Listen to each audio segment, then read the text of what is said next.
Hey guys, நம்ம இன்றைக்கி என்ன பண்ண போகிறோம் அப்படின்னு கேட்டிங்கன்னா, போலார் பேரட்டையும் கான்வென்ட் சிட்லெட்டையும் கிராஸ் ப்ரீட் பண்ண போகிறோம். அதாவது இதில் மேல் போலார் பேரட்டு, அது ஃபீமேல் ஒயிட்டாக இருக்கிறது கான்வென்ட் சிட்லெட். ஸோ ரெண்டுமே அடல்ட்டு இதில் தான் இருக்குது. ஏன்னா கிராஸ் ப்ரீட் பண்ணும்போது நம்ம அடல்ட்டாக எடுத்து பண்ணால் மட்டும்தான் அது மேக்ஸிமம் சக்ஸஸ் ஆகும். எதுனா செமி அடல்ட்டில் நம்ம போட்டோம்னா ஒன்று எதையாவது அடித்து கொண்டுரும், ஒன்று ஏதாவது கடி வாங்கி ஓடும். மேக்ஸிமம் கிராஸ் ப்ரீட் பண்ணதான் அப்படின்னால நீங்கள் அடல்ட்டை செலக்ட் பண்ணால் மட்டும்தான் கொஞ்சமாவது அது சக்ஸஸ் ஆகும். ஸோ இதில் இந்த மேலுக்கு ஆல்ரெடி ஒரு ஒயிட் போலார் பேரட்டை தான் நம்ம ப்ரீடிங் ஆகிருந்து. ஸோ அந்த ஒயிட் போலார் பேரட்டை இப்போ மீன் கொத்தி பிடிச்சிட்டு, அதனால் இது கூட ஒரு கிராஸ் ப்ரீட் பண்ணலாமே அப்படின்னு நம்ம கான்வென்ட் சிட்லெட்டில் ஒயிட் ஃபீமேல் மட்டும் வாங்கிட்டு செட் பண்ணியிருக்கேன்.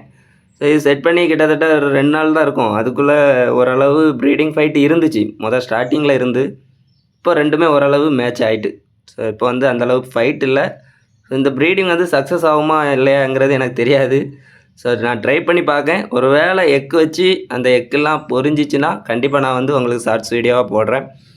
ஸோ இதில் இதுக்கு பக்கத்து டேங்கில் எது செட் பண்ணியிருக்கேன் பார்த்தீங்கன்னா, நம்ம கான்வென்ட் சிட்லெட்லேருந்து இப்போ தான் நம்ம ஃபஸ்ட்டு பேட்ச் குஞ்சுகள் எல்லாத்தையும் எடுத்து ஸோ எல்லாம் செப்பரேட் பண்ணி போட்டிருக்கேன். இதில் நம்மளுக்கு சூப்பராக ஒரு ரிசல்ட் கிடச்சிருக்கு. என்னென்னா ஒயிட்டும் வந்திருக்கு அந்த ப்ரீடிங் சக்ஸஸில்.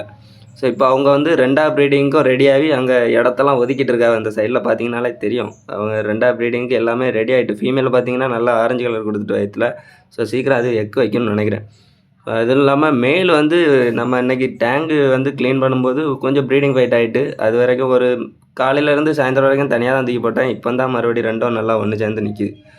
அது இப்போ அழகாக இடத்த க்ளீன் பண்ணிகிட்டு இருக்கு முட்டைக்கு. என்ன பார்த்தீங்கனாலே உங்களுக்கு தெரியும். ஸோ இது நம்ம ஃபஸ்ட்டு பேட்ச் குட்டிகள் எல்லாமே ஓரளவு வளர்ந்ததும் அதையும் நான் கன்ஃபார்ம் ப்ரீடிங் பேராக கன்வெர்ட் பண்ணி நம்ம சப்ஸ்கிரைபர் எல்லாத்துக்கும் கொடுத்துடலாம். ஒன்றும் பிரச்சனை கிடையாது. ஸோ தொடர்ந்து சப்போர்ட் பண்ணுங்கள். நெக்ஸ்ட் வீடியோவில் பார்க்கலாம். Bye friends. தொடர்ந்து உங்களோட சப்போர்ட் கொடுத்துட்டே இருங்க. பாய்.